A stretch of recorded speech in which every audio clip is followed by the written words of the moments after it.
From the early days of backyard parties in Pasadena to the bright lights of world-class arenas, the story of Van Halen is a legendary saga of musical innovation. While the instrumental core remained anchored by the wizardry of Eddie Van Halen and the powerhouse drumming of his brother Alex, the face and voice of the band shifted across several distinct eras. Whether it was the flamboyant acrobatics of David Lee Roth, the polished, chart-topping power of Sammy Hagar, or the experimental grit of Gary Cherone, each frontman brought a unique energy that redefined one of the greatest rock bands in history. In this video, we're breaking down the full lineage of Van Halen singers to see how each era shaped the band's massive legacy. David Lee Roth. David Lee Roth joined the band in 1974, back when they were still performing as Mammoth. He had previously auditioned for them, but was initially rejected.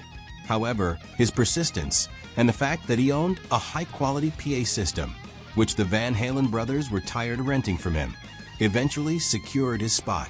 His initial tenure from 1974 to 1985 defined the classic Van Halen era, characterized by his flamboyant showmanship, acrobatic stage presence, and Diamond Dave persona.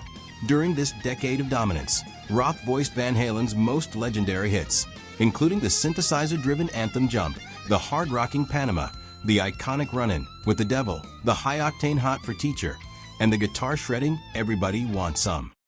Might as well jump. Oh yeah, jump. Jumping, what's that sound? It's running with the devil. Got it bad. I'm hot for teacher, but everybody wants some. I want some too. Despite their massive commercial success, creative tensions began to boil over during the 1984 tour. Roth's desire to pursue a solo career and burgeoning movie projects, combined with a fractured relationship with Eddie Van Halen over the band's musical direction, led to his departure in 1985. Sammy Hagar. Sammy Hagar joined Van Halen in 1985 following a chance recommendation from a shared mechanic who suggested Hagar to Eddie Van Halen after David Lee Roth's departure. At the time, Hagar was already a successful solo artist, but his addition shifted the band's sound toward a more melodic, polished hard rock style, often dubbed Van Hagar. This era was incredibly successful commercially, producing 4 consecutive #1 albums.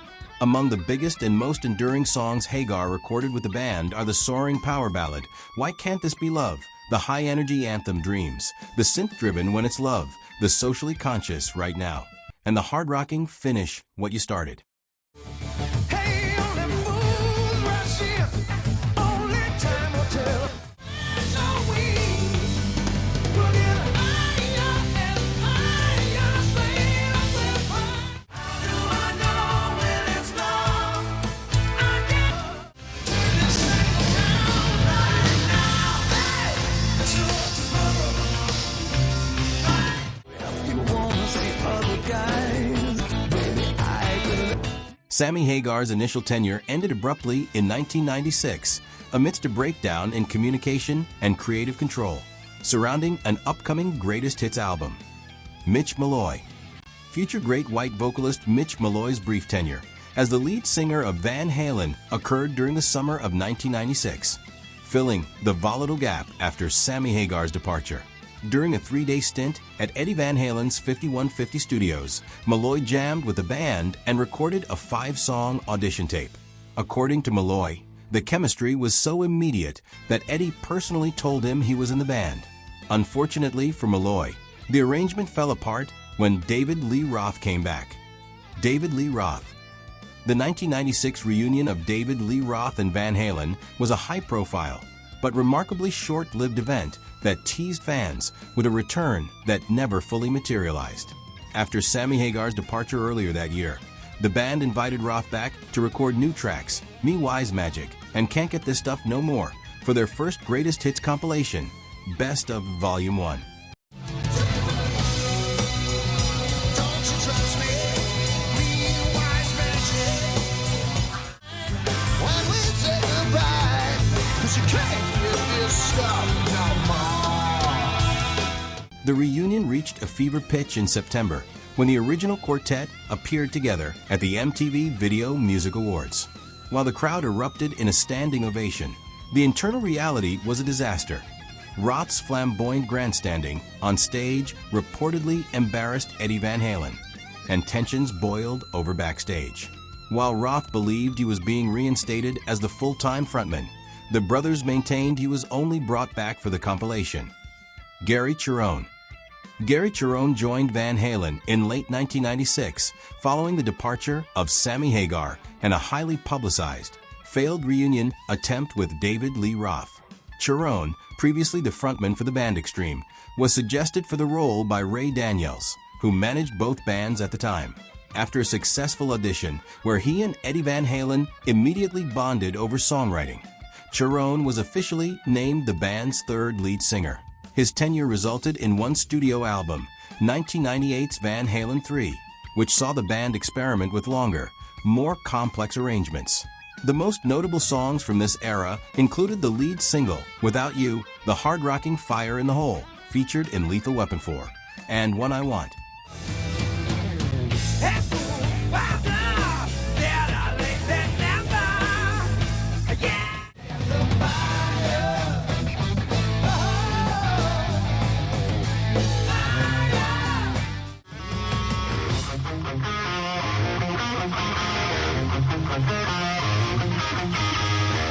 Despite a successful tour where Cherone was praised for his willingness to perform a diverse setlist of both Roth and Hagar-era classics, the album was a commercial disappointment by the band's standards.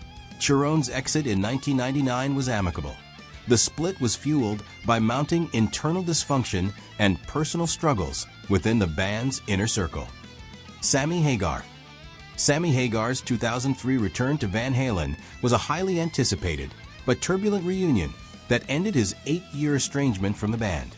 After reaching out to Alex Van Halen to reconcile their friendship, Hagar officially rejoined the group to record 3 new tracks for the 2004 career-spanning compilation The Best of Both Worlds. The reunion was primarily a vehicle for a massive 80-date North American tour, which was a significant commercial success but internally disastrous. During this brief period, the biggest songs Hagar sang with the band were the new singles, It's About Time and Up for Breakfast.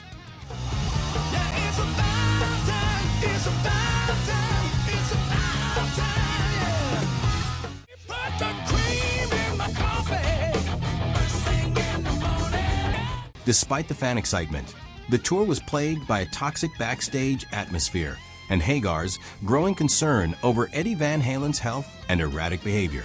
The tension became so severe that Hagar and Michael Anthony essentially split from the brothers immediately after the final show in Tucson, marking the permanent end of the Van Hagar era. Say goodbye to the others for me. I will. Goodbye.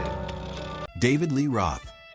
David Lee Roth's reunion with Van Halen was officially announced in early 2007 for a massive North American tour. This era was distinct from previous reunions as it featured Eddie's son, Wolfgang Van Halen, replacing bassist Michael Anthony. The reunion proved to be a massive commercial success, leading to the 2012 release of A Different Kind of Truth, spawning the single Tattoo, and She's the Woman. I got Elvis on my elbow. When I think Elvis, don't ring it. She's the woman. She's the woman. She's the one. This final chapter of the band's live history continued with various tours until their last performance at the Hollywood Bowl in 2015, effectively concluding with Eddie Van Halen's passing in 2020. The future. As of early 2026, Alex Van Halen is actively working on a new album featuring unreleased recordings with Toto guitarist Steve Lukather to assemble and complete tracks featuring the instrumental foundation of Alex on drums, Eddie on guitar, and Wolfgang on bass. Paul Rodgers was formally invited to participate, but declined to focus on his health. Notably, previous frontmen David Lee Roth, Sammy Hagar, and Gary Cherone are not involved in these specific sessions, as Alex remains committed to finding a voice that perfectly honors the spirit of the unreleased material. From their high-octane early club days to the chart-topping anthems that defined the 80s and 90s, the revolving door of frontmen is exactly what kept the Van Halen machine so dynamic for over 40 years. Each singer brought a different flavor to Eddie's legendary riffs, ensuring that the band's legacy remained as versatile as it was loud.